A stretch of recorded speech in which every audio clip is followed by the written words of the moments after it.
கிறிஸ்துவுக்குள் அன்பானவர்களே, இன்றைய காலை வேத தியானம் ஆதியாகமம் 39:5. கர்த்தர் யோசேப்பு நிமித்தம் அந்த எகிப்தியன் வீட்டை ஆசீர்வதித்தார். வீட்டிலும் வெளியிலும் அவனுக்கு உண்டான எல்லாவற்றிலும் கர்த்தருடைய ஆசீர்வாதம் இருந்தது.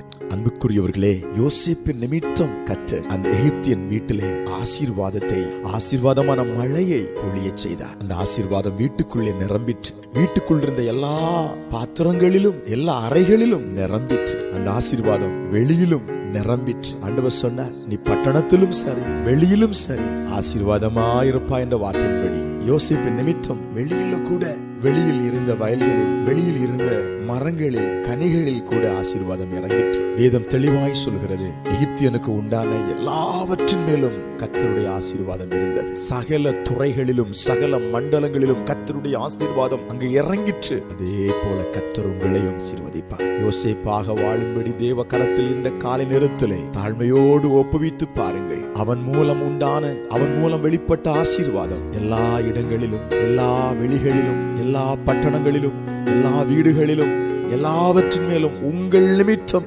இறங்குவதை கண்டு கர்த்தரை துதிப்பீர்கள். ஆமென். ஜெபிப்போம். பரலோக பிதாவே, இந்த காலை வேளையிலே யோசேப்பின் நிமித்தம் எகிப்தியன் வீட்டை ஆசீர்வதித்தது போல ஜெபத்தில் பங்கெடுத்துக் கொண்டிருக்கிற நம்முடைய பிள்ளைகள் நிமித்தம் வாழும் பிரதேசத்தை, வாழும் வசிப்பிடத்தை, வாழும் ஆதாரத்தை தேவன் ஆசீர்வதிப்பதற்காய் ஸ்தோத்திரம்.